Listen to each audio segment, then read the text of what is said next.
Hey guys, welcome back. This is Thelefevrefever, and today we're here for another Trainshow Haul video. And so today, I got quite a few items to show off here. And so I know it's been a little bit of a break in between videos, but I'm hoping to get back on schedule here. And so starting right off here, I got a little baggie of decorations for the layout, such as telephone poles, a little luggage cart, a phone box, a few other repeat signs. Just put those with the rest there. I guess you can see I got this for $5. This is pretty simple, as well as some signals. So this will help decorate the whole layout and make it look a little bit more full. We'll set that back there. Next, I'm going to show off some of the rolling stock that I got here. Let's unwrap it.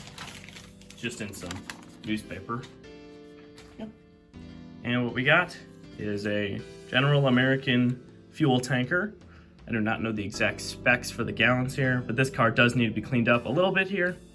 It still does have horn hook couplings, and I believe it is a Tyco car, or it might be Mantua because it says Yugoslavia.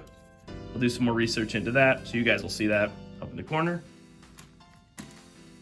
All right, our next piece of rolling stock here, as I know it's Tyco, because it is an old Dutch cleanser. One side is a lot cleaner than the other, which is very ironic. Again, horn hook couplings. Everything's looking in good shape though. Set that back there as well. Next, it's going to be a caboose. This one is in not great condition, but I'm hoping to fix it up a little bit here. So there's some lead weights on the bottom. This is a Burlington Route caboose. It's missing an axle. It does have a modern coupler on one end and a horn hook on the other, like I do with all my other cabooses that I have. So it'll work well, at least when I get another axle to run with. Next, we have a Tyco Spirit of 76 caboose, and it does have a loose weight on the inside. And so that's just falling around, you can hear that. I'm gonna have to open it up and fix that. Has all its axles as well as horn hooks. But that is to go with our Spirit of 76 locomotive that is currently under restoration just here next to me. Turns out it's missing a few other wires and stuff like that, so that'll be updated in the next little restoration bit. And so next, sticking with the Tyco theme here, is we have a Tyco operating crane loader set. Set this back fully in frame.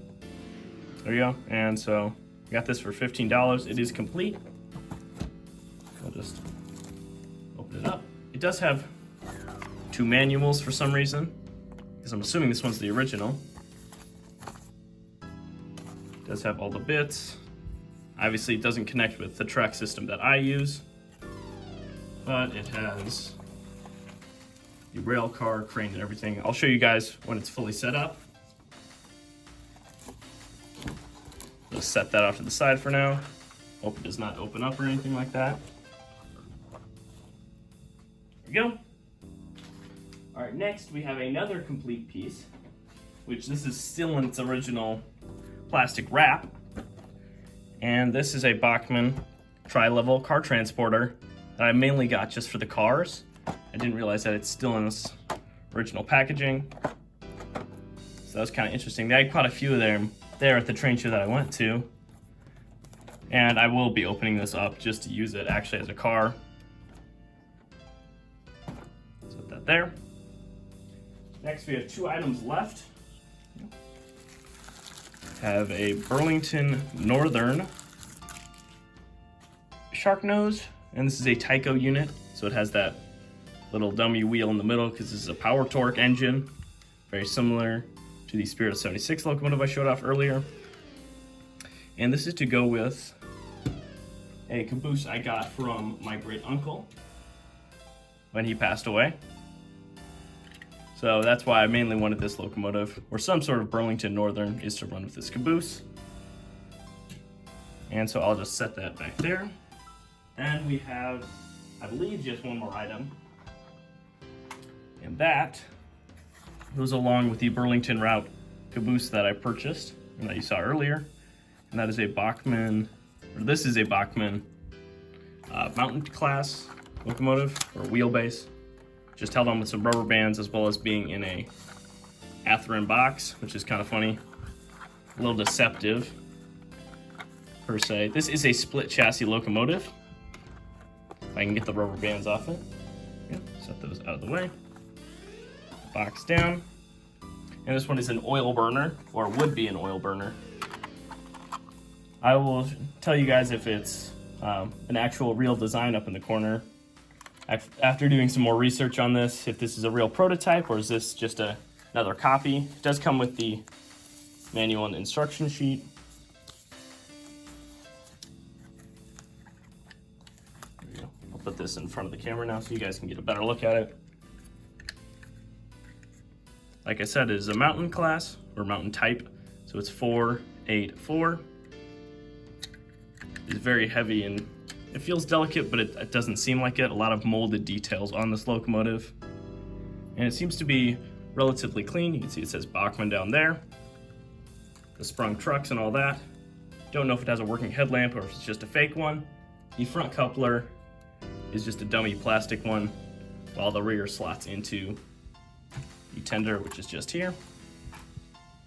All right, now I'll clean all this up. I'll show you guys the loading dock as well as the cars opened up, and we'll test these locomotives as well.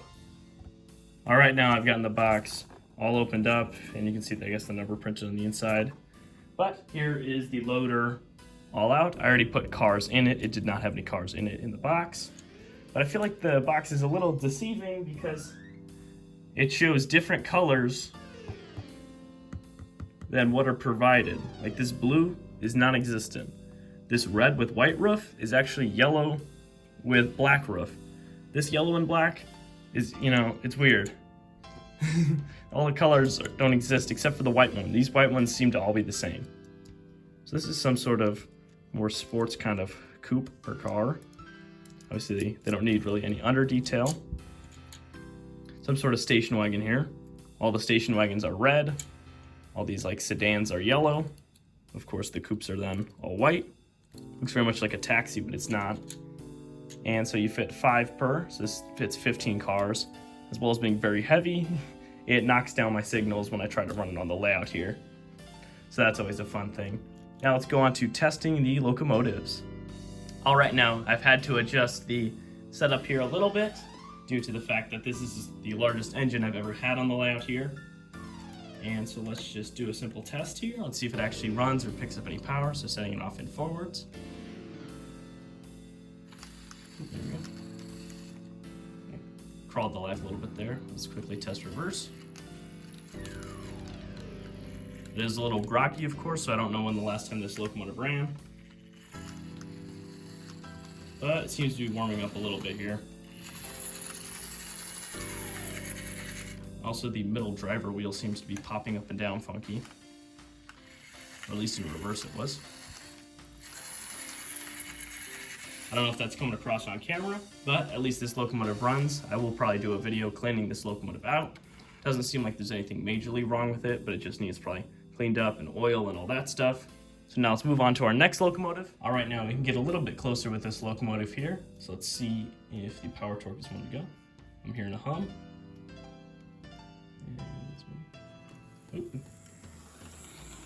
There we go. That started off a little bit easier than the steam locomotive.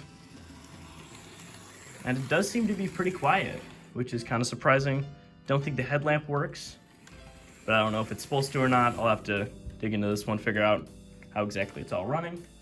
But it seems to be fairly speedy, but also pretty quiet, which is nice for a power torque. Although it does stop pretty quickly because there's no flywheel or anything like that. But I've heard and I've seen that these things can be pretty notorious for being bad or broken or stuff on the inside. But this one seems to be doing all right. Obviously it's not perfect, so we'll still have to open it up and clean it out. But it's running decently enough for now until it can be fixed up. All right, now let's take a look at this Tyco loader set here. It also came with a semi and a little trailer, although these tubes do not really fit well into it, unlike the car where they sit flat and fit really well. But there's a little bit of a play feature of dumping them in, I guess, if you use your imagination. I decorated it with a little bit of the stuff in the bag, so this tire and that barrel. The mechanism does work kind of, but my track is too high, so the crane arm just smacks right into the car without dropping the actual tube. as well as the mechanism being a little bit finicky. So I greased that up so it at least spins a little bit smoother, but on my layout it's actually not going to be functional, it's just mostly going to be decorational. Alright, now I'd like to thank you guys so much for watching and making it to the end of this video here. I hope you guys enjoyed kind of unboxing these locomotives here and taking a look at especially like this car carrier. I feel like it's a pretty unique piece of kit, as well as the crane operator as well. Even though it didn't really work that well, it still is a nice set piece to have, and I feel like it has a nice level of molding and printing to it as well. And so I'd like to thank you guys again, and I'll see you guys next time. Bye-bye!